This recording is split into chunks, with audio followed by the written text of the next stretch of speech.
ওইখান থেকে আওয়ামী লীগ বিএনপি নাকি এক হয়ে গেছে। ওইটা সার্জিসের সাথে যিনি কথা বল ওইটা ফাঁস হয়ে গেছে। সেটা সেই গোপালগঞ্জে সাইদির ছেলে যেহেতু পিরোজপুরের গোপালগঞ্জের বর্ডার, এইটা সাইদির ছেলে কিছু লোকজন নিয়ে এসছে, ওইটাকে নিয়ে একটা আতঙ্ক অনেক ছড়াইছে যে ওরা কেউ বঙ্গবন্ধুর মাজারটা ভাঙতে পারে। যেহেতু বঙ্গবন্ধুর মাজারটা বঙ্গভবন 32 ভাঙার পরে এটা অনেকবার বলার চেষ্টা হয়েছে, এইটা পরবর্তী টার্গেট।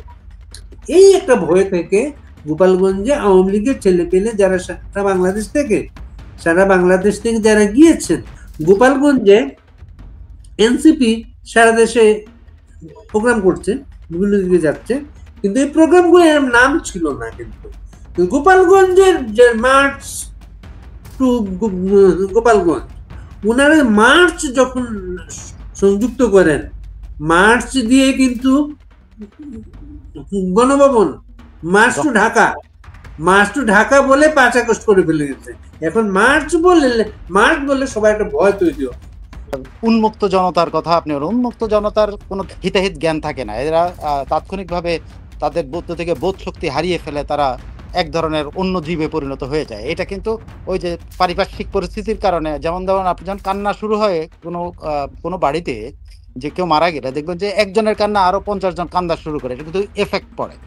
সো ওখানে যে কজন গেছিল সবাই কিন্তু যে ভাঙতে গেছে তা না, কিন্তু ওই যে পারিপার্শ্বিক সবার চোখ আজকে হচ্ছে গোপালগঞ্জে চোখে হওয়ার কারণে আরো গুরুত্বপূর্ণ অনেক কিছু একটু আড়াল হয়ে গেছে। আমরা আড়াল গুলাকে, বিশেষ করে শেখ হাসিনার আজকে যে বক্তৃতাটা, গত রাত্রে যে বক্তৃতাটা, সেটা নিয়ে আগে আলাপ করব, তারপরে একটু গোপালগঞ্জে যাব। গোপালগঞ্জ বিষয়টা হচ্ছে এনসিপি মার্চ টু গোপালগঞ্জ নামে একটা কর্মসূচি ডিক্লেয়ার করেছে, এবং ওইটা নিয়ে একটা উত্তেজনা। শেখ হাসিনার বক্তৃতাতে উনি এটা চ্যালেঞ্জ দিয়েছেন। চ্যালেঞ্জটা হচ্ছে তার বিরুদ্ধে যে অভিযোগগুলা বলা হচ্ছে, তিনি ওই অভিযোগগুলা বলতেছে এগুলো প্রফেসর ইউনুসের কাণ্ডকীর্তি। তিনি চ্যালেঞ্জ দিয়েছেন জাতিসংঘকে, অ্যামনেস্টি ইন্টারন্যাশনালকে, এই বিষয়গুলাকে তিনি আন্তর্জাতিক তদন্তের দাবি জানিয়েছেন। চলো আমরা শেখ হাসিনার বক্তৃতা আগে শুনি একটু, প্লিজ। আচ্ছা।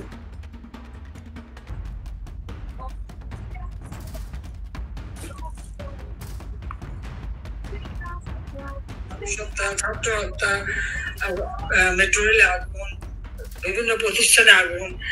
আমি নিজেই এই ছাত্র হত্যা যখন মাত্র 6 জন মানুষ মারা গেছে, তার মধ্যে ছাত্র ছিল কয়েকজন, তখন আমি জুডিশিয়াল এনকোয়ারি কমিটি করে দিয়েছিলাম এবং জাতিসংঘকে আহ্বান করেছিলাম যে তদন্ত করো।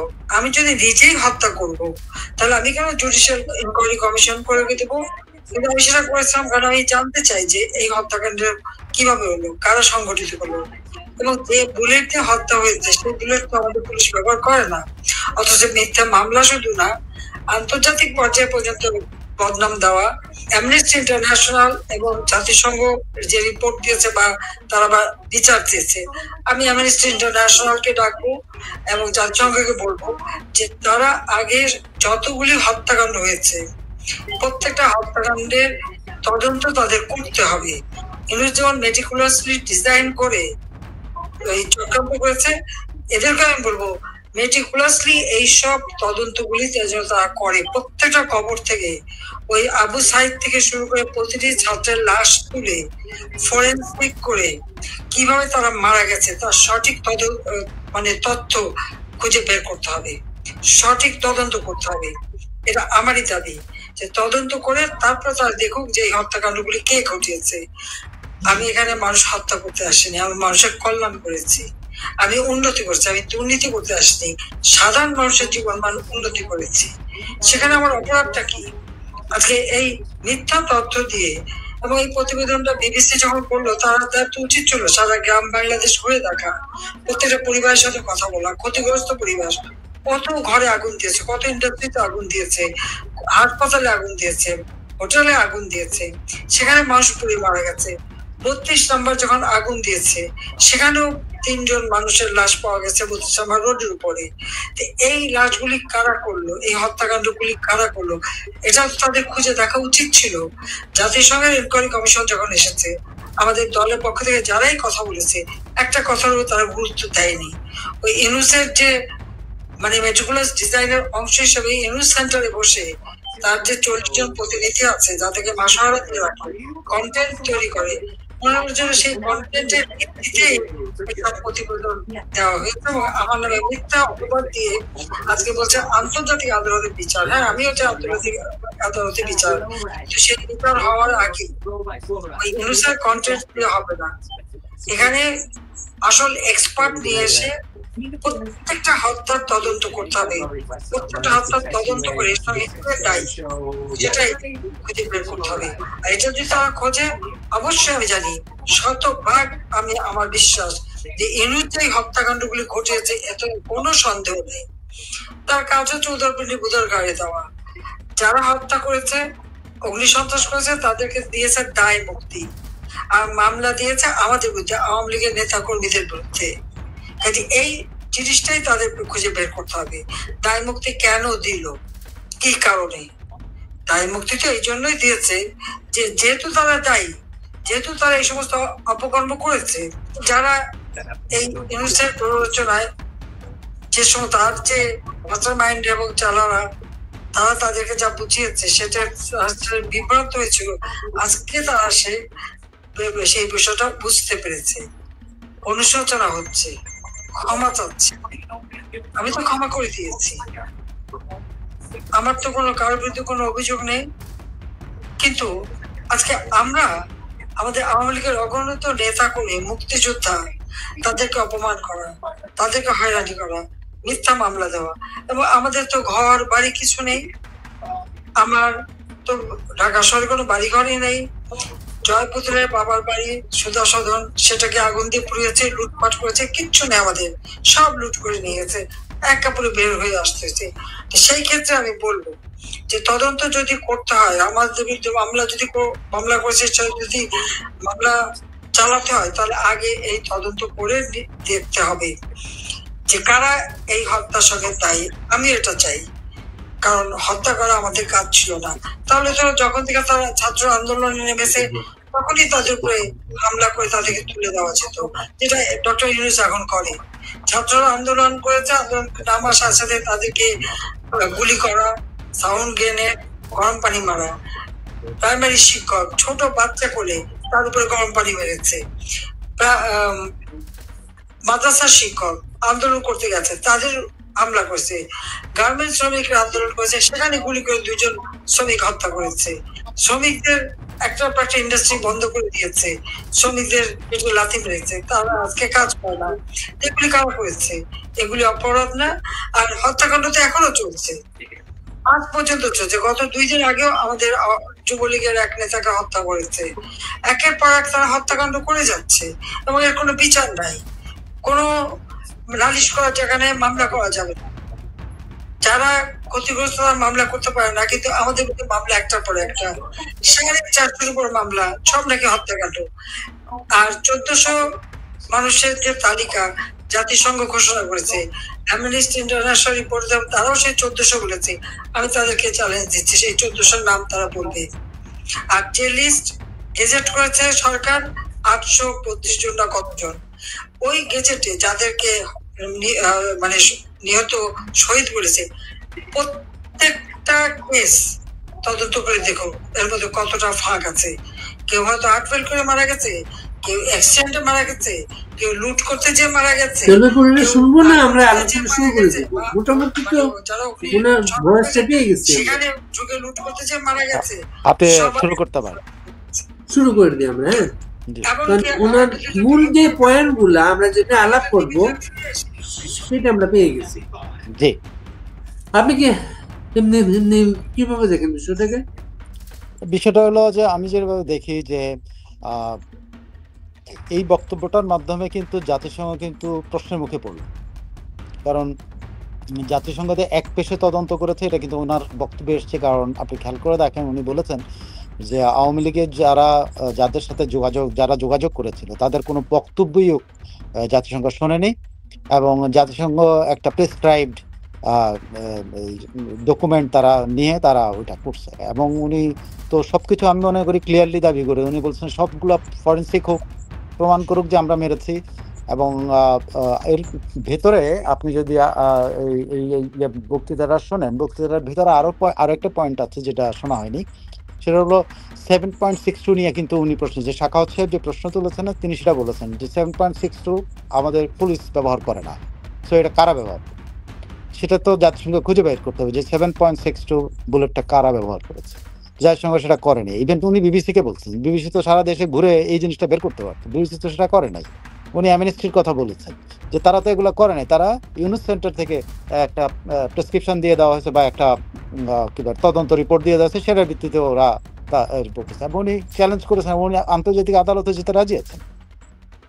আপনি খেয়াল করে দেখেন উনি বলছেন যে আমি আদালতে যেতে রাজি আছি, কিন্তু এই তদন্তগুলি এইভাবে হতে হবে যে ফরেন্সিক হতে হবে, সবকিছু প্রত্যেকটা লাশ উঠাইতে হবে এবং প্রত্যেকটা ময়না তদন্ত হতে হবে, এইসব উনি বলেছেন। এবং আমি মনে করি এই বক্তব্যের মধ্যে দুইটা বেসিক পয়েন্ট, একটা হলো চ্যালেঞ্জ ছড়েছেন উনি জাতিসংঘে, এবং জাতিসংঘ এই জন্য আমার মনে হয় আপনি জেফরি শাজ নামে একজন উনি একজন আমেরিকান পলিসি মেকার, এবং উনি জাতিসংঘ এই মহাসচিবের উনি কিন্তু বিশেষ দূত। উনি 2001 সাল থেকে কিন্তু জাতিসংঘ মহাসচিবের স্পেশাল অ্যাডভাইজার এবং বিশেষ দূত হিসেবে কাজ করেন। তিনি কিন্তু তার জাতিসংঘের কাছে উনিও আবেদন জানিয়েছিলেন যে এটা নিরপেক্ষ তদন্ত হওয়া উচিত। উনি আর্টিকেল উল্লেখ করে বলছেন যে এটা প্রাইমারি তদন্ত দায়িত্ব হলো সিকিউরিটি কাউন্সিলের, কারণ এটা অভিযোগ উঠেছে। অভিযোগটা কি? সাউথ এশিয়ার দুটো দেশে, পাকিস্তান এবং বাংলাদেশে আমেরিকা রেজিম চেঞ্জ করেছে। উনি কিন্তু অন্য কিছু বলেন, উনি বলছেন যে রেজিম চেঞ্জ করেছে, এই যে রেজিম চেঞ্জ জাতিসংঘের বিধান মতো অন্য দেশের আভ্যন্তরীণ বিষয়ে হস্তক্ষেপ করার কোনো ক্ষমতা কোনো রাষ্ট্রকে দেওয়া হয় নাই। সুতরাং জাতিসংঘের উচিত এইটা সঠিকভাবে, এই যে অভিযোগটা উঠেছে এটা তদন্ত হওয়া উচিত। এবং উনি অনেকগুলো উদাহরণ দিয়ে বলেছেন যে এই অভিযোগটা সত্যি হওয়ার প্রমাণ সম্ভাবনাই বেশি, কারণ উনি আওয়ামী লীগের বিভিন্ন বৈঠক, তারপর 14 দলের বিভিন্ন বৈঠক এবং শেখ হাসিনার বিভিন্ন প্রেস কনফারেন্সের বক্তব্য, ওপেন বক্তব্যকে উনি তুলে ধরেছেন যে উনি অভিযোগ করে। এমনকি উনি পাকিস্তানের ক্ষেত্রে বলছেন ইমরান খান তো জনসভায় গিয়ে বলছে, অভিযোগ করছে যে আমাকে এই বলছে, এটা করতে হবে, না করলে এই করবে। তো জেফরি শাসের বক্তব্যের সাথে আজকে কিন্তু মিলে যায় যে শেখ হাসিনা যে কথাগুলো বলছেন, জেফরি শাসও কিন্তু একই রকম। জেফরি শাস হয়তো হত্যাকাণ্ডের বিচার চান নাই, কিন্তু উনি রেজিম চেঞ্জের যে অপতৎপরতা আমেরিকা বা পশ্চিমারা চালায় সেটা ব্যাপারে উনি শিওর। উনি অনেক দেশের উদাহরণ দিয়েছেন কোথায় কোথায় আমেরিকা এটা করেছে, এবং উনি দিয়েছেন, তথ্য সহ প্রমাণ দিয়েছেন যে আমেরিকা এই কাজগুলি করে এবং বাংলাদেশের ক্ষেত্রে এটা হতে পারে। এবং এই যে দেখেন জাতিসংঘকে কোশ্চেন করা, এবং জেফরি স্যাক্স আরো একটা কথা বলেছিলেন, সেটা হলো যে ঠিক আছে সিকিউরিটি কাউন্সিলের মধ্যে এত পাঁচটা দেশ, তারাই সকল কিছু করে, সো ঠিক আছে, যদি সিকিউরিটি কাউন্সিল না করে জাতিসংঘ জেনারেল পরিষদ অ্যাসেম্বলি, যেটা জাতিসংঘ সাধারণ পরিষদের একটা বিধান আছে, যদি সিকিউরিটি কাউন্সিল ব্যর্থ হয় এই ধরনের তদন্ত করতে, তাহলে জাতিসংঘ সাধারণ পরিষদের উপরে একটা টেক আপ করা এবং তদন্ত করা, যেটা আজকে শেখ হাসিনার বক্তব্যের সাথে হলো যে জাতিসংঘের তদন্ত উনিও চেয়েছেন। এবং উনি কিন্তু মানে জেফরি স্যাক্স যে কথাগুলি বলেছেন সেটা, জেফরি স্যাক্স হলো পলিটিক্যাল তথ্য, মানে পলিটিক্স যে কি হয়েছে সেটার ব্যাপারে উনি তথ্যগুলো দিয়েছেন। উনি কিলিং নিয়ে, ওই কিলিংগুলো নিয়ে কোশ্চেন করছেন, কিন্তু কিলিংগুলো নিয়ে উনি শেখ হাসিনা যেভাবে একদম স্পেসিফিক বলছেন যে প্রত্যেকটা লাশ উঠালে তোমরা বুঝতে পারবা যে এটা কার গুলিতে নিহত হয়েছে, এটা আমাদের পুলিশের গুলিতে নিহত হয়েছেন। উনি বারবার বলতেছেন যে এই যতগুলি লাশের হিসাব সরকারি গ্যাজেটে প্রকাশ হচ্ছে, এর বেশিরভাগ আসলে সেই সময়কার মর্গের যত লাশ ছিল সবগুলোর হিসাব কিন্তু তখন তুলে ধরা হয়েছে। সো সব মিলে 834 বা 825 এরকম কথা বল। জাতিসংঘ যে 1400 লাশের কথা বললো সেটা কোত্থেকে পাইলো, এবং অ্যামনেস্টি কোত্থেকে 1400 লাশটা পাইলো, এবং বিবিসির কথাও বলছেন যে তারা কোত্থেকে এই তথ্যটা পাইলো, তারা কি যাচাই করে দেখেছে, তারা কি একটা লাশ উঠায় দেখছে যে এটা কিসের গুলি। এবং আপনি যদি এটা আরেকটু যদি এটা ওনার পক্ষে যদি বক্তব্যের পক্ষে যদি কথা বলেন, তাহলে শাখাওয়াত হোসেনের বক্তব্যটা কিন্তু খুব স্পেসিফিক, যাকে ওই মন্তব্যের জন্য স্বরাষ্ট্র মন্ত্রণালয় থেকে সরিয়ে দেওয়া হয়েছে। কি উনি বলেছেন প্রথমেই অ্যাডভাইজার হওয়ার কয়েকদিনের 2-3 দিনের মাথায় কিন্তু উনি বলছেন যে আশ্চর্যজনক ঘটনা। এটা 7.62 বুলেট, এটা তো পুলিশ ব্যবহার করে না। এই কথাটা ওনার গদি পর্যন্ত ওনাকে এখান থেকে সরিয়ে নিয়ে শিপিং এ না কোথায় যেন দিয়ে দিছে। হ্যাঁ, তো কথাগুলো কিন্তু মিলে যায়। এখন জাতিসংঘ এখন দায়িত্ব হয়ে পড়ে, এখন জাতিসংঘের কাঁধে দায়িত্ব পড়েছে এবং ইউনূস সাহেবের কাঁধে দায়িত্ব পড়েছে যে শেখ হাসিনা যে দাবিটা করেছেন সেটা তদন্ত করে দেখা। তদন্ত না করে উনি বিচার যেটা কথা বলছে সেটা কোশ্চেন হবে এবং উনি বলছেন যে এই বিচার উনি মানবেন না। এখন এই যে উনি যে কথাটা বললেন, জাতিসংঘকে কি চ্যালেঞ্জ করলেন, অ্যামনেস্টিকে বললেন, এই কথাগুলা উনি যে ফোরামে বলেছেন আজকে, এই কথাগুলি জাতিসংঘকে আমলে নেবে না জাতিসংঘকে অফিসিয়ালি বলতে হবে? অফিসিয়ালি নাকি বলা হয়েছে। আপনি কি জানেন যে বিবিসির কাছে যেরকম ইয়ে করা হয়েছে, সেখানে কিন্তু আওয়ামী লীগের পক্ষ থেকে নাকি জাতিসংঘ কিন্তু এই ইয়েটা দেওয়া হয়েছে এবং জাতিসংঘে তো সে ধরেন উনি যে কথা বলছে সেটা জাতিসংঘে দেওয়া কেন বলতেছি, বেশ কয়েকটা ইয়ে হয়েছে, কি বলে ওই যে কি বলে এটা হেগের আন্তর্জাতিক কি বলে মানবতা বিরোধী অপরাধের আদালতে কিন্তু অনেকগুলো সেই ডকুমেন্টগুলো কিন্তু জাতিসংঘের কাছে আছে এবং ইউএনএস যে জাতিসংঘ যে হাই কমিশন যেটা কি বলে হিউম্যান রাইটস হাই কমিশন যেটা, তাদের কাছে কিন্তু অনেক আগে শেখ হাসিনা নিজেই বলছেন তাদেরকে তো তাই উনি আহ্বান জানিয়েছেন। উনি তো প্রথম জাতিসংঘের কাছে আহ্বান জানিয়েছেন তদন্ত করার জন্য, উনি জুডিশিয়াল ইয়ে করেছেন। তো জাতিসংঘের কাছে অবশ্যই এই আহ্বানটা অবশ্যই আছে, কারণ উনি কিন্তু জাতিসংঘকে প্রথম আহ্বান করেছেন যে আপনারা আসেন এবং তদন্ত করে দেখেন। এটা তো ইউনূস সাহেব আহ্বান না, প্রথম আহ্বান কিন্তু শেখ হাসিনা করেছেন, তখন তিনি প্রধানমন্ত্রী। জাতিসংঘের রিপোর্টের শুরুতে এই বিষয়টা সম্ভবত আছে, তাই না? না, শেখ হাসিনার কি আছে আমি এক্স্যাক্টলি মনে নাই এখন। প্রাইম মিনিস্টার শেখ হাসিনা সম্ভবত এরকম কিছু একটা আছে। তাহলে তো তারা জানে, তো শেখ হাসিনা যেটা বলছে তো তারা জানে। কিন্তু এই বিষয়টা শেখ হাসিনা যেভাবে আজকে তুলছেন, এই বিষয়টা জাতিসংঘ আমলে নিয়েছে কিনা এটা আমার জানা নাই, এটা আমলে নিলে তো আমরা জানতেই পারবো, কিন্তু আমার ধারণা এটা নিয়ে জাতিসংঘ, তবে এটা একটা চ্যালেঞ্জ। এখন জাতিসংঘ কি করে সেটা জাতিসংঘের ব্যাপার। এই চ্যালেঞ্জ তো জেফ্রি স্যাক্স তো অনেক আগে তুলেছে, মাত্র উনি 18ই অগস্ট কিন্তু এই জেফ্রি স্যাক্স কিন্তু 18ই অগস্ট জাতিসংঘকে এই চিঠি দিয়েছেন এবং উনি ওনার একটা লেখা ছাপিয়েছেন এটার উপরে।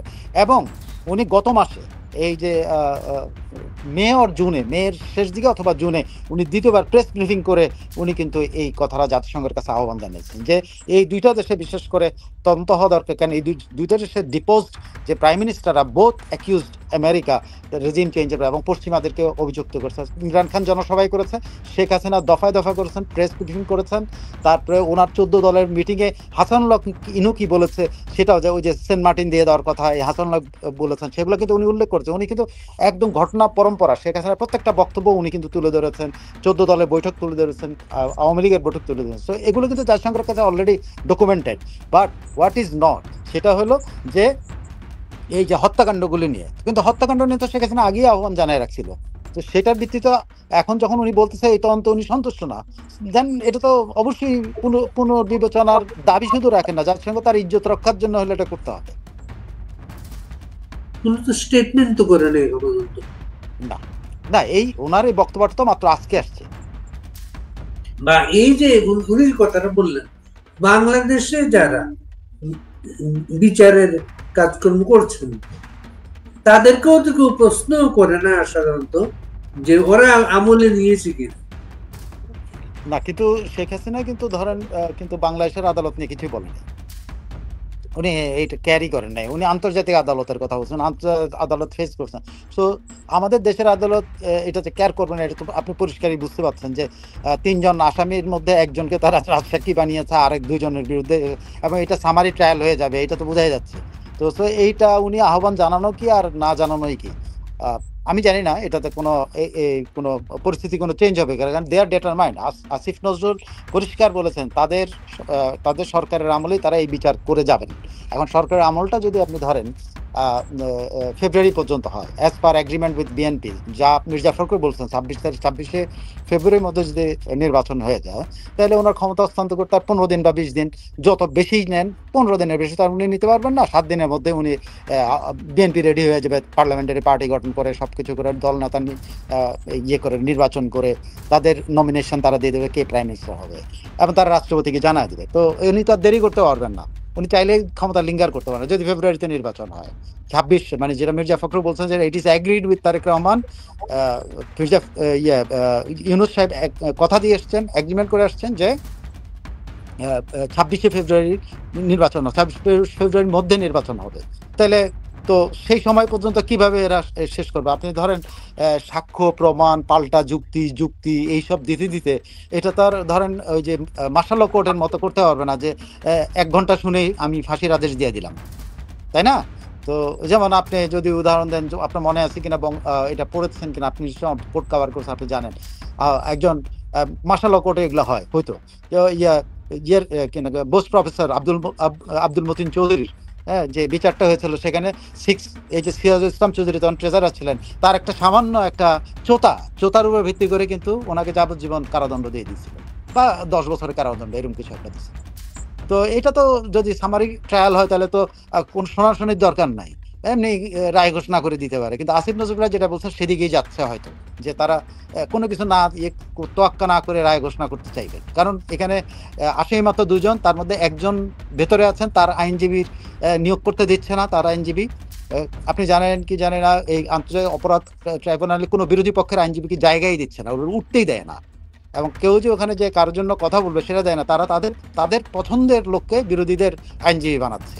শিশির মনিরের নিজের থেকে শেখ হাসিনার আইনজীবী নিয়োগ করা হয়েছে, হ্যাঁ। তারপরে কামাল সাহেবের এখনো আইনজীবী আদৌ হয়েছে কিনা আমি জানি না। আর মামুন সাহেবের তো উনি রাজসাক্ষী হয়ে গেছে। শিশির মনির মনে হয় আসাদুজ্জামান কামালের আইনজীবী। আমি না, শিশির মনির কি এখানে কোনো আইনজীবী হয়েছে? রাষ্ট্রপক্ষ, হ্যাঁ রাষ্ট্রপক্ষ, কিন্তু শিশির মনিরেরই তারই ল ফার্মের একজন হলো শেখ হাসিনার আইনজীবী হয়েছেন বলে আমি শুনেছি, এবং আর কার কথা জানি না। উনি ইসলামী ছাত্র শিবিরের সাধারণ সম্পাদক ছিলেন, হ্যাঁ উনিও ছিলেন, তাজুল সাহেবও ছিলেন। সে তো জামাতে সবগুলার ইয়েতেই সে ছিল, ডিফেন্সে রাজ্জাক সাহেবের সাথে সবগুলাতেই ছিল। এবং সে এখনো কিন্তু ওই যেগুলা বাকি আছে ওগুলা পরিত্যাগ করেন নাই। তো পরিত্যাগ করা যায় কিনা? পরিত্যাগ তো করতে হবে ওনাকে, আলটিমেটলি ওখানে তো উনি দাঁড়াতে পারবেন না। কিন্তু উনি যদি এটা করে ফেলেন তাহলে আইনের ব্যত্যয় ঘটবে। যে কিভাবে সম্ভব যে উনি একই কোর্টে একই আদালতে রাষ্ট্রের আইনজীবী আবার একই আদালতে বিবাদী পক্ষের আইনজীবী, এটা তো হইতে পারে না। রাষ্ট্রের আইনজীবী থাকবেন, আবার কি মানে বিপরীত পক্ষের আইনজীবী থাকবেন, হতে পারে না, এটা হয় না। এটা ওনাকে নিশ্চয়ই রিকিউজ করতে হবে, ওনাকে নিজে থেকেই ছেড়ে দিতে হবে। শুধু আইন উপদেষ্টা না, এটা রেজওয়ানা হাসানও আগে বলেছেন যে কতদিনের মধ্যে কয়েকটা রায় ওনার দিয়ে দিবেন, কয়েকটা রায় হয়ে যাবে এর মাঝে কয়েকটা উনি বলেছেন। আর তো তো সবসময় বলেন ইউনূস সাহেব ইন্টারভিউ যখন হয় সবসময় বলেন কিন্তু বিচার করে ফেলবেন। শেখ হাসিনা আজকে শেখ হাসিনা এই বক্তব্যে যে রাইফেলের গুলির কথা বলা হচ্ছে, এই গুলিগুলা বলো, এই রাইফেলটা ইউনূসের রাইফেল, এটা কিন্তু আছে তার বক্তৃতায়। হ্যাঁ, মেটিকুলাস ডিজাইনের রাইফেল। আচ্ছা, এরপরে তো আরো আদালত আছে, শুধু এরপরে চুপ না, এরপরে সরাসরি এটা তো হাইকোর্টের সমান তো নাকি? হ্যাঁ, হাইকোর্টের সমান, এটা সরাসরি সুপ্রিম কোর্টে যাবে as per I understand, or নাকি হাইকোর্টে যাবে, আমি মনে নেই, এটা মনে নাই যে অপরাধ ট্রাইব্যুনাল তো হাইকোর্টের সমানই। ইয়েস, আমাদের হাইকোর্টের মর্যাদা। তো মানে যুদ্ধাপরাধীদের বিষয়গুলোই তো সুপ্রিম কোর্টে গেছে। এই তো এটা সুপ্রিম কোর্টে যাবে। সেখানে তো বসে আছেন হলো বঙ্গবন্ধুর শিষ্য, বঙ্গবন্ধুর ড্রাইভারের ছেলে, এই যে কি বলে প্রধান বিচারপতি। আপনি জানেন বঙ্গবন্ধুর 4 ড্রাইভারের মধ্যে এই এনার বাপ ওই যে কি জানো ব্যারিস্টার কি ইমতিয়াজ না কি জানো, আপনি বঙ্গবন্ধুর 4 ড্রাইভারের মধ্যে উনি একজন। কিন্তু বঙ্গবন্ধু যখন যে এই যখন ইয়ের সাথে এই যে ইয়াহিয়ার সাথে নেগোসিয়েশনে যেত, ভুট্টোর সাথে নেগোসিয়েশনে যেত, তখন বঙ্গবন্ধু কায়দা করে, আপনি এটা এটা নিয়ে তো বইতেও অনেক লেখা লিখেছে, বঙ্গবন্ধু তার আলোচকদের মধ্যে বাড়তি একজন রাখার জন্য, যে বাড়তি একজন কেমনে থাকবে, তো উনি বাড়তি একজন রাখার জন্য ওনার নিজের ড্রাইভার বাদ দিয়ে কিন্তু আইদার ডক্টর কামাল হোসেন অথবা ইশতিয়াক আহমেদ অথবা ব্যারিস্টার আমিরুল ইসলাম, এদের এরকম আরেকজন আছে, মোট 4 জন, এদের কাউকে না কাউকে ওনার ড্রাইভিং এ রাখতেন এবং ওই আলোচনায় এরা একজন উপস্থিত থাকতো, বুঝছেন, বাড়তি বাড়তি শক্তি হিসেবে। তো ওনারা কিন্তু বঙ্গবন্ধু ড্রাইভার মৌদুদ আহমেদ আমার এই গল্পটা করছে, ও Moudud Ahmed the 4th one, আমার মৌদুদ আহমেদ এই ইয়েটা বলছিল যে বঙ্গবন্ধুর 4th ড্রাইভার ছিল। আবার মওদুদ আহমেদের ইয়েটা শুরু হয়েছিল কিন্তু বেশ আমিরুল ইসলামের চেম্বারে, ওনার জুনিয়র হিসেবে ওনার শুরুটা ছিল সেটা।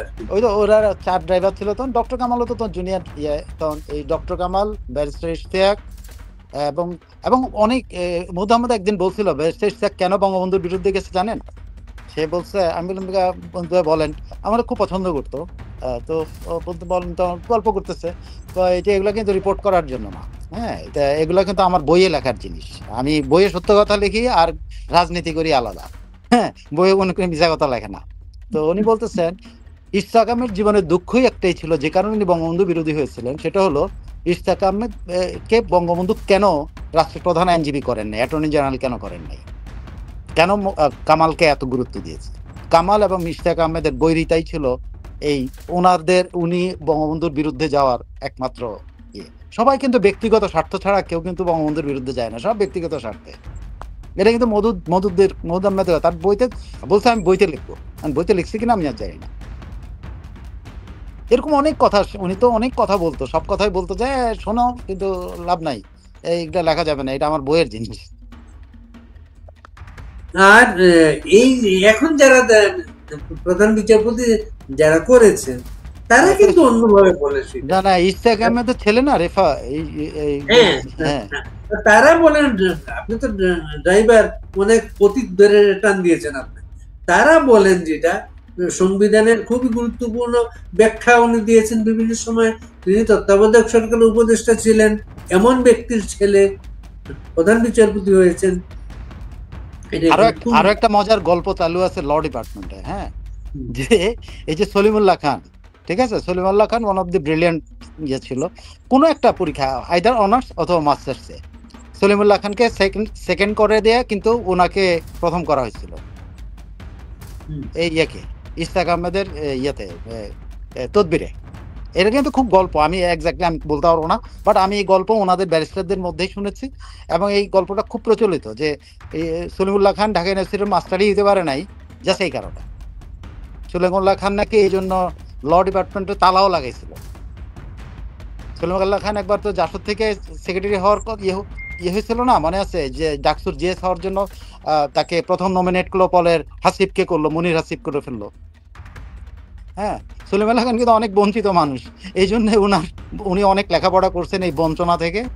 জীবনানন্দ যেরকম প্রেমে ব্যর্থ হয়ে উনি অনেক কবিতা লেখাপড়া করছেন, এই সলিমুল্লাহ খানে কিন্তু বেশি লেখাপড়া করছে এই ব্যর্থতার কারণে, ঢাকা ইউনিভার্সিটির মাস্টার হইতে পারে নাই এই জন্য। একে কোনো একটা জায়গায় একে ফোর্স করা হয়েছে, সলিমুল্লাহ খানকে কোনো একটা ইয়েতে ইয়ে করে সেকেন্ড ক্লাস দেওয়া হয়েছিল বা সেকেন্ড করা হয়েছে, এরকম কিছু।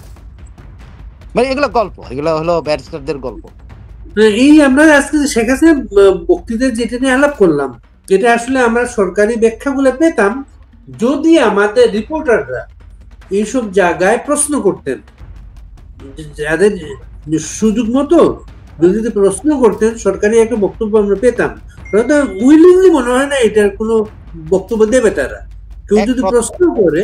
প্রথমত এক দল সাংবাদিক হয়ে গেছে এই সরকারের নেওটা, মানে বিএনপি, ওরা বিএনপিকে সাপোর্ট করতে গিয়ে এই সরকারের নেওটা হয়েছিল, তো নেওটা হইতে গিয়ে তারা প্রশ্ন করে নাই। আর যারা প্রশ্ন করতে গেছে তাদেরকে তো আপনি দেখেন না কতজনটা চাকরিচ্যুত করলো, বাসারের চাকরিচ্যুত করলো না, চ্যানেলাই থেকে চাকরি গেছে বাসারের প্রশ্ন করার দায়, মনে নেই আপনার?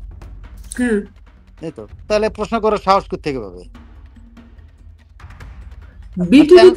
চ্যানেলের মতো প্রতিষ্ঠানে একটা ছেলেকে কোনো শোকজ না দিয়ে তারা ছাঁটাই করে দিচ্ছে, তার মানে কি পরিমাণ প্রেসারে পড়ছিল। অন্য যে কারো মতো তোর চ্যানেলাই না, তার প্রাতিষ্ঠানিক ভিত্তি অনেক শক্ত, অনেক শক্ত। আমি তো মনে করি যে এখনকার যতগুলি প্রতিষ্ঠান আছে সবগুলোর মধ্যে তার অতীত এবং সবকিছু মিলে প্রাতিষ্ঠানিক ভিত্তি চ্যানেলে সবচেয়ে বেশি। কে কত মানুষ দেখে এটা আমি জানি না, কিন্তু প্রাতিষ্ঠানিক ভিত্তি অনেক বেশি, তারাই হজম করতে পারে নাই। আপনি কি ফেরত গেছেন ভাই? চ্যানেলের উনি যে গণভবন নিয়ে রিপোর্ট করেছিলেন, উনি কি ওনার আগের জীবনে ফেরত গেছেন? এখন হ্যাঁ, তাই তো শুনছি, তাই জানি। আগের জীবনে ফেরত গেছেন মানে কোনটা কোনটা বলতেছেন? উনি তো আসলে বিএনপির ওই দিকের লোক ছিলেন। উনি হঠাৎ করে শেখ হাসিনার ঘনিষ্ঠ হলেন, শেখ হাসিনার গণভবনের নিয়ে রিপোর্ট করলেন। আচ্ছা, উনি আমার সাবেক বস, ওনারা নিয়ে আমার কথা বলা ঠিক হবে বলেন? না, উনি তো খুবই আলোচিত একটা মানুষ। উনি সাবেক বস শুধু না, উনি হলেন মালিক এবং দণ্ডমুণ্ডের কর্তা ছিলেন। আমি এখন যদি ওনারা নিয়ে কথা বলি, দেখবেন যে ওনার পালিত বাহিনী, ওনার কিন্তু পালিত বাহিনী আছে, সেই পালিত বাহিনী আমার বিরুদ্ধে এই আপনার, আমি এমনিতেই সোশ্যাল মিডিয়াতে নেই, আপনি আমার দুই একটাতে ডাকেন, শেষ পর্যন্ত আপনারও হুমকি দিবে যেন আমাকে না ডাকেন, এবং আমি তখন অবশ্য খুশি হব আপনি যদি আমার না ডাকেন। কিন্তু তার পালিত বাহিনী এগুলো করতে পারে, এটা কিন্তু সেগুলো করায়, সেগুলি করায়। বিখ্যাত একজন ছড়াকার, আপনার চ্যানেলের ঘনিষ্ঠ উনি, ওই বিখ্যাত ছড়াকার, উনি বলেছেন আসলে ওই শাইখ সিরাজ গণভবনে গিয়েছিলেন, উনি আসলে ওই হিসেবে গিয়েছিলেন, সব পথগুলা দেখার জন্য গিয়েছিলেন, সবাইকে বলতে গিয়েছিলেন এই দিকে ঢুকবে, ওই দিকে বেরোবে, এইটা লুট করবে, ওইটা এই করবে, এই কারণে গিয়েছিলেন। না, যেহেতু একটা ডকুমেন্টারি রয়েছে, স্বাভাবিকভাবে তার কাছে অনেক শুটিং ছিল। এখন এগুলো যদি উনি এটাতে ব্যবহার করে থাকেন, আমি জানি না আর কি। যে ছড়াকার এটা বলেছে তাকে আমি মনে হয় চিনতে পেরেছি। সে, হ্যাঁ, উনি অনেক ঘনিষ্ঠ মানুষ ওনাদের।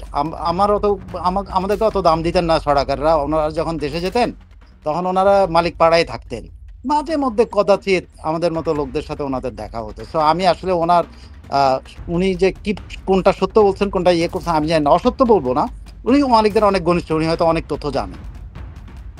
ওনাদের মালিকদের অনেক কি বলে, চড়াই উতরাই কি নিজদের মধ্যে যে চড়াই উতরাই সম্পর্ক, সেগুলো সম্পর্কে আমার ধারণা যে তিনি অনেক ভালো জানেন আমার চাইতে, কারণ আমি ওই মালিক পাড়ার লোক ছিলাম না। এটা আমি দায়িত্ব নিয়ে বলতে পারি, আমি মালিক পাড়ার লোক ছিলাম না। তো উনি অনেক ঘনিষ্ঠ তথ্য দিতে পারবেন। যাক, আপনাকে এই পথ থেকে মুক্তি দেই। আমাকে একটু আমার সাবেক প্রতিষ্ঠান নিয়ে কথা বলা আমার এটা ঠিক হবে না। ওদিকে যাচ্ছি না, আমরা যাচ্ছি একটু, তারপরে নামটা উচ্চারণ করে আপনি আমাকে কিন্তু একটা, জানেন না, ওনার বট বাহিনী আমার বিরুদ্ধে লাগলে আমার কিন্তু কিছু থাকবে না। উনি কি এতটা ফেরোসাস হয়ে যান, এতটা নৃশংস হন। আমি আপনাকে বলি, উনি এতটা নৃশংস হন যে যাকে দিয়ে আজকে কাজ করবেন তারপর কালকেই তাকে জবাই করে দিতে পারবেন, কালকেই নিচে কাঠ বন্ধ করে দিয়ে তাকে ঢুকতে না করে দিবেন।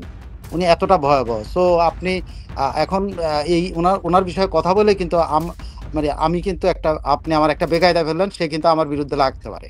তা লাগলে কিন্তু তখন আপনি আমাকে হেল্প করতে হবে, আমার বাঁচাইতে হবে। কিন্তু আপনার ভক্তরা, আপনার দর্শকরা আপনার কথা শুনে এই যে যারা অপেক্ষায় থাকে তারাই আপনার পক্ষে দাঁড়াবে সেটা। আচ্ছা সাইফুল ভাই, আমরা একটু গোপালগঞ্জের দিকে যাই। গোপালগঞ্জে এনসিপি সারা দেশে প্রোগ্রাম করছে, বিভিন্ন দিকে যাচ্ছে, কিন্তু এই প্রোগ্রামগুলোর নাম ছিল না। কিন্তু গোপালগঞ্জের যে মার্চ টু গোপালগঞ্জ, ওনারা মার্চ যখন সংযুক্ত করেন, মার্চ দিয়ে কিন্তু গণভবন, মার্চ টু ঢাকা বলে 5 আগস্ট করে ফেলে গেছে। এখন মার্চ বললে সবাই একটা ভয় তৈরি হয়। এই মার্চের সবার টার্গেট হচ্ছে, মার্চে তো স্বাধীনতা দিবস আমাদের, তাই না? না, ওইটা তো অন্য ব্যাপার। এই মার্চ টু, ওইদিকে যাচ্ছি, রোড মার্চ টুটা ওইরকম আর কি। এইটা বলার পরে মানুষের ভয়, 32 নম্বর যেমন অবিশ্বাস্য একটা ঘটনা, এই ধরনের একটা ভবন কেউ এইভাবে ঘোষণা দিয়ে বুলডোজার দিয়ে ভাঙতে পারে বাংলাদেশে, এগুলো ভাবে নাই। 32 নম্বর ভাঙার পরে দেখা গেল 32 নম্বর না, যার তার বাড়ি ভাঙার জন্য বুলডোজার পাঠানো হচ্ছে বাংলাদেশে। একজন সব জেলায় শান্তিতে নোবেল বিজয়ী একটা মানুষ, ইতিহাসে লেখা থাকবে তার আমলে কি কি হয়েছিল বাংলাদেশে। এরকম বুলডোজার দিয়ে মানুষের বাড়িঘর ভাঙা হয়েছে, পাথর দিয়ে মানুষকে মারা হয়েছে, কত ঘটনাগুলা এখানে আছে। এখন শুধু তাই, আপনার কি বলবো, কত লোমহর্ষক হত্যাকাণ্ডের ঘটনা ঘটছে, কোনটার বিচার হয়েছে? এই যে ধরেন 32 নম্বরের কথাটা আপনি বললেন, আমি শুধুমাত্র যে আপনি উন্মুক্ত জনতার কথা আপনি, উন্মুক্ত জনতার কোনো হিতাহিত জ্ঞান থাকে না, এরা তাৎক্ষণিকভাবে তাদের বুদ্ধ থেকে বোধ শক্তি হারিয়ে ফেলে, তারা এক ধরনের অন্য জীবে পরিণত হয়ে যায়। এটা কিন্তু ওই যে পারিপার্শ্বিক পরিস্থিতির কারণে, যেমন ধরুন আপনি যখন কান্না শুরু হয় কোনো বাড়িতে যে কেউ মারা গেলে, দেখবেন যে একজনের কান্না আরো 50 জন কান্দা শুরু করে, এটা কিন্তু এফেক্ট পড়ে।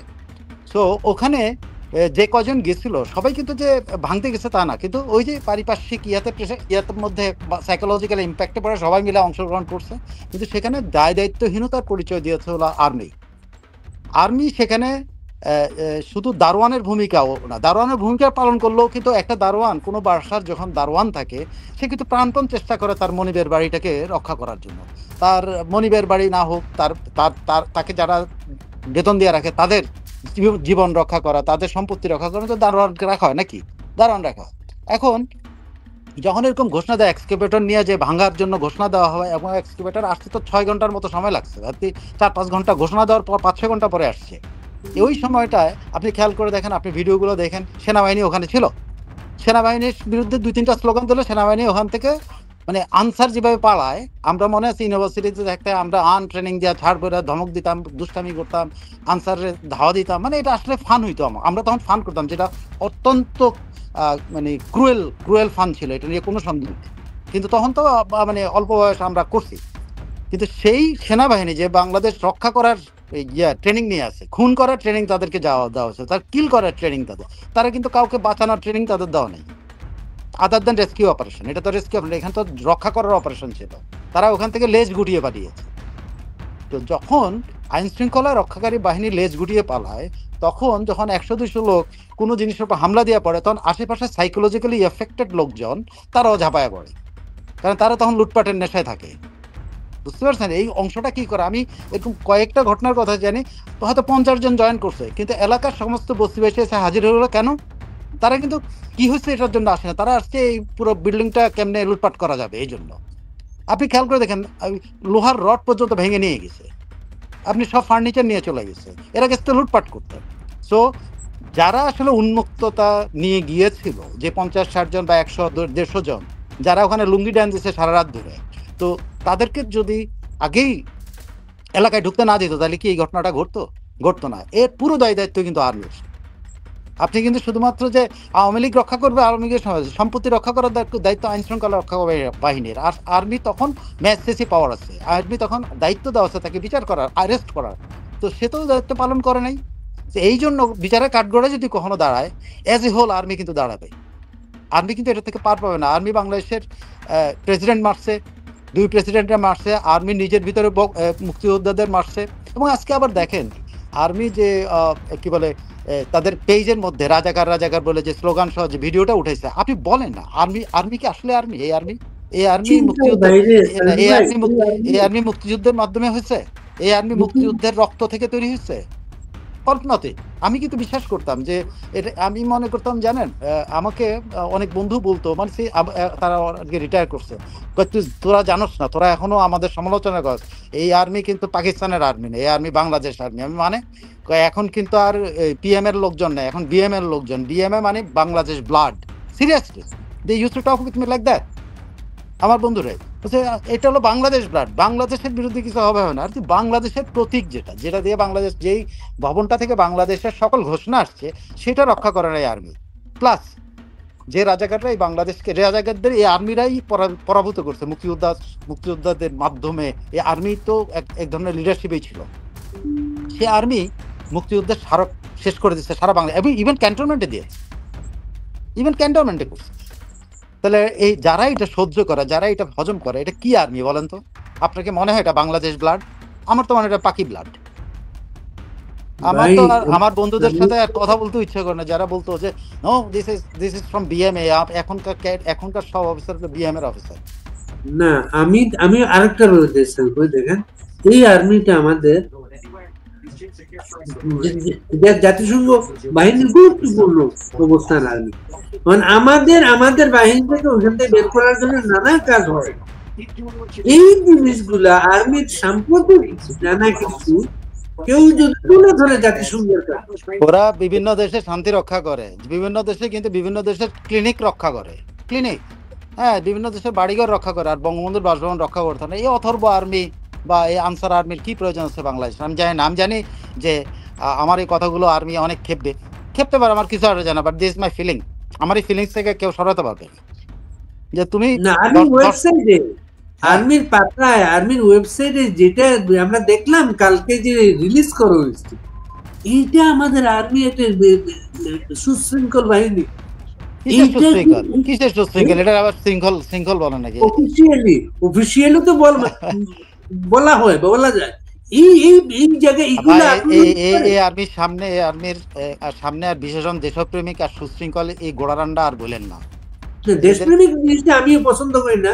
দেশপ্রেমিক কে না, সবাই দেশপ্রেমিক, শুধু আর্মি দেশপ্রেমিক বলবে কেন?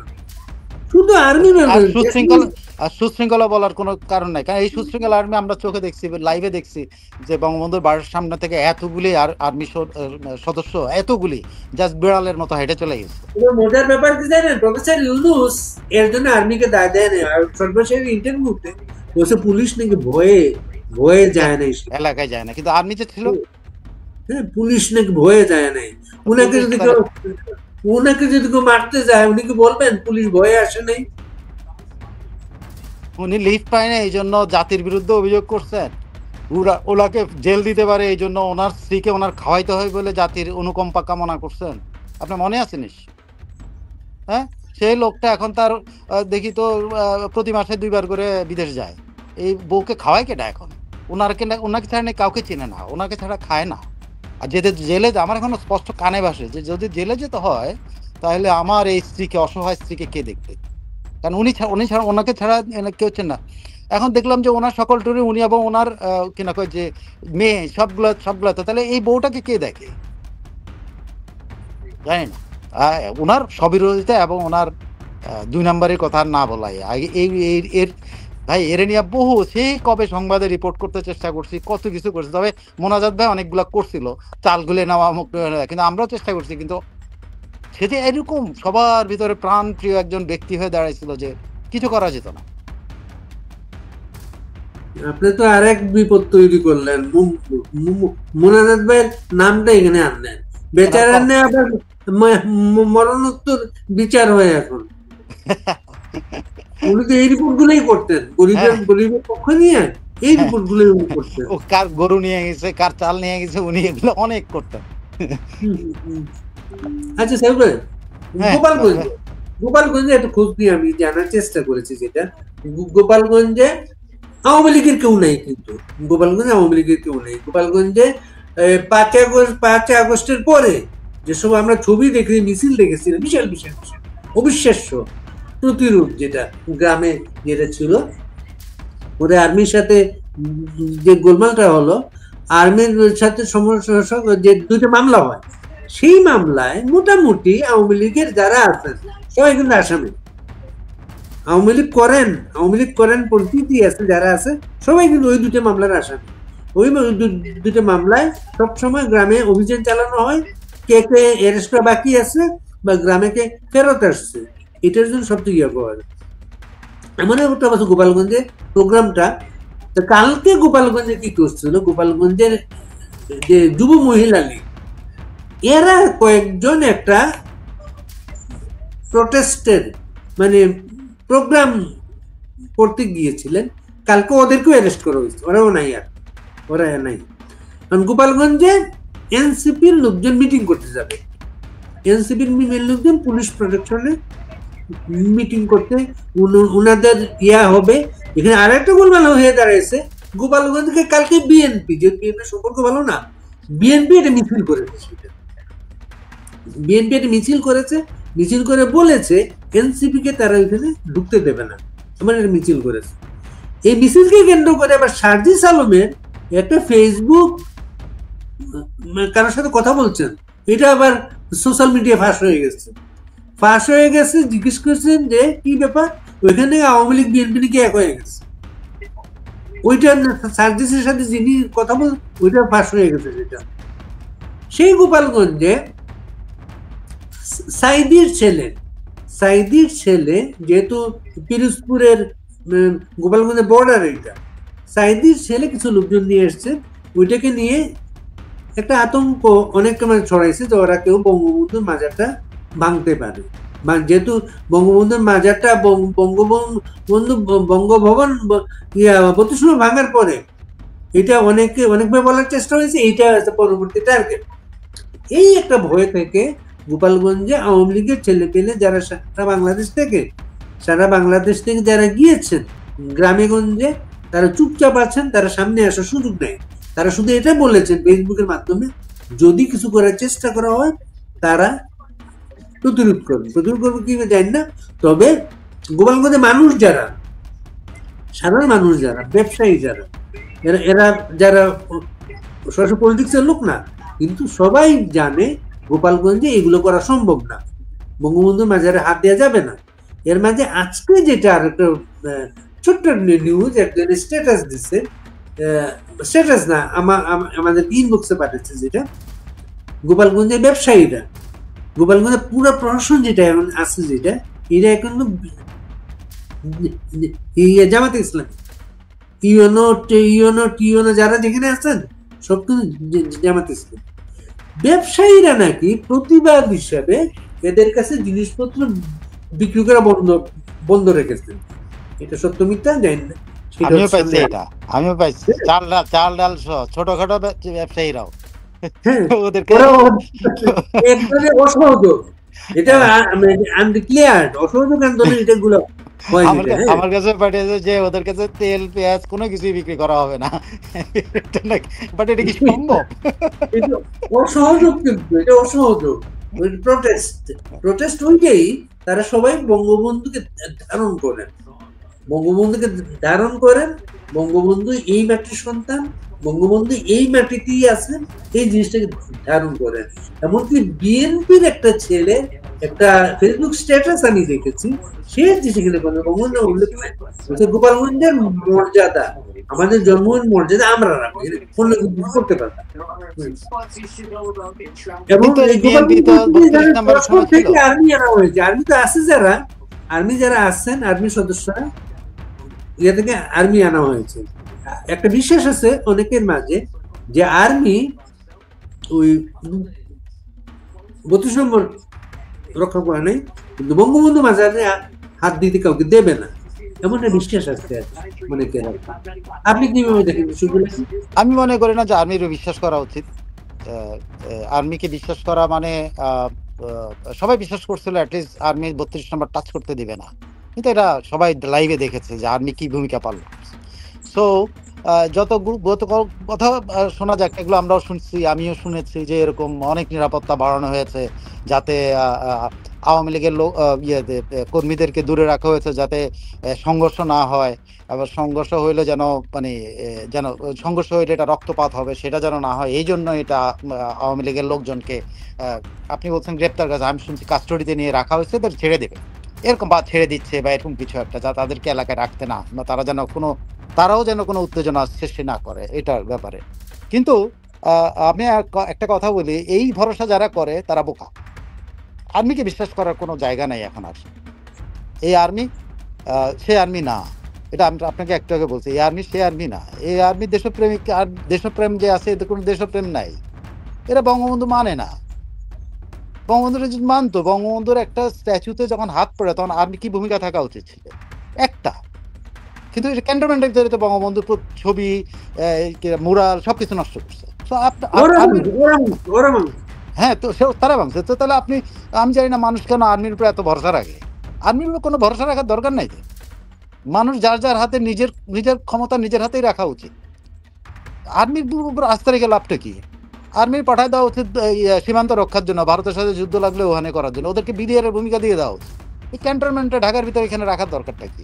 এরা তো ওই যে লাফাঙ্গা ব্যারিস্টাররা যে বলা যায় গুড়ায় দিবে আর্মি, আমি তো এখন আমার মনের মধ্যে আসতেছে কি জানেন, ক্যান্টনমেন্টের মতো জায়গা এখানে কেন তাদেরকে এরকম বড় বড় ক্যান্টনমেন্টে তাদের কেন রাখা হবে? তারা চলে যাক গ্রামে গঞ্জে যায় চাষবাস করি, এই কামটা ভালো করতে পারবে। এবং এটা তো ধরেন একটা গণমুখী আর্মি হবে চীনের আর্মির মতো, সব জায়গায় ওনারা। কর্নেল তাহের বলছিল এর জন্য কর্নেল তাহের হ্যাঁ, ওই আর্মি বানাক, কি দরকার আছে এলিট ফোর্স বানানোর? যে এলিট ফোর্স ব্যবহৃত হলো জাতিসংঘ থেকে টাকা কামাইয়ের জন্য, তাই না? যে এলিট ফোর্স ব্যবহৃত হচ্ছে হলো কিনা যে জঙ্গি ইউনুসের পারপাস সার্ভ করার জন্য, যে আর্মি তাদেরকে ইউজ করতে দিচ্ছে। সো এই মানুষের যে খামোখাই যে মানুষ যে আর্মির উপরে বিশ্বাস রাখে না, এটা আমার কাছে খুব আশ্চর্য লাগে। আমি এক জীবন আমি দেখিনি আর্মির উপরে বিশ্বাস রাখা যায়, এক জীবন না, আমার টোটাল জার্নালিজমের লাইফ আমি ওদেরকে বিশ্বাস করে কোনোদিন চলি নাই, কোনোদিন না। বাট ওদের কাছে মাথাও না হয়নি, কিন্তু বিশ্বাস করতাম না, কখনোই বিশ্বাস করতাম না। কারণ কি এরা এদের কোনো বুকপিট নাই। এরা আপনি বাংলাদেশি লোক না বাঙালি, এরা মানে না, ওরা মনে করো ওরা আর্মি, আমরা হলাম bloody civilian, they think that way. তো এদেরকে বিশ্বাস করার কি কাম আছে আমি তো বুঝি না। এই যে ওয়াকারুজ্জামান এত গল্প দিল, বক বক করলো, অত কিছু করলো, যে 5ই আগস্ট ঢুকতে দিল, আমি দায়িত্ব নিলাম, জাতির আমি দায়িত্ব নিচ্ছি। কোথায় দায়িত্ব? উনি কোথায়? উনি তো মনে কোনো গুহার মধ্যে ইয়ার জন্য কোনো এক গুহায় যায় উনি সাধনায় নেমেছেন যদি নবুয়ত পাওয়া যায়, তাই না? উনি নামাজ টামাজ পড়ান দেখছি, তো উনি তো নবুয়ত পাওয়ার জন্য মনে হয় চেষ্টা চালাচ্ছেন। সেই নবুয়ত কিসের নবুয়ত তা তো জানি না। সব প্লিজ আপনারা যারা এগুলো বলে, আমি কিন্তু বিশ্বাস করি না, আমি আর্মির মোটেও বিশ্বাস করি না। ওরা যতই প্রেজেন্স বাড়াক, বিশ্বাস করা খুব কঠিন। আর একটা তথ্য এই প্রসঙ্গে সবার সাথে শেয়ার করি, আমি শুনে স্তব্ধ হয়ে গেছি এই কথাটা শুনে আর কি। আপনার মনে আছে ভাই, 75-এ বঙ্গবন্ধুকে হত্যা করার পরে দীর্ঘদিন বঙ্গবন্ধু মাজারটা পাহারা দিয়ে রাখা হয়েছে, কেউ যাতে যেতে না পারে, কেউ যাতে জিয়ারত করতে না পারে, অনেকদিন পাহারা দিয়ে দেয়।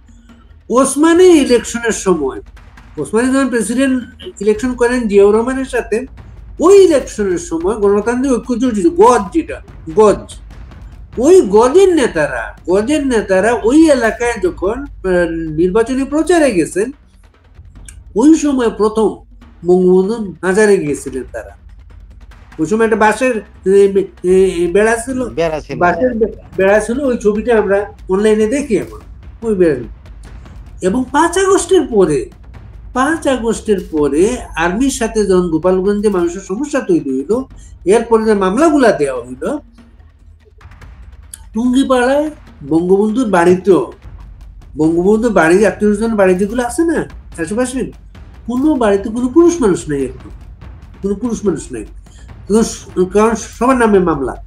আর কেউ কিন্তু বঙ্গবন্ধুর মাজার জিয়ারত করতে যেতে পারে না, বঙ্গবন্ধুর মাজার জিয়ারত করতে কেউ যায় না বা যেতে পারে না। গেলে সন্ধ্যের ইয়েতে পড়ে নানা সমস্যা, গোয়েন্দারা গিজ করে কেন। হ্যাঁ ভাই আমাকে ছাড়তে হবে। অথচ আপনি দেখেন এই যে তারেক রহমানও তো গিয়েছিল ওইখানে।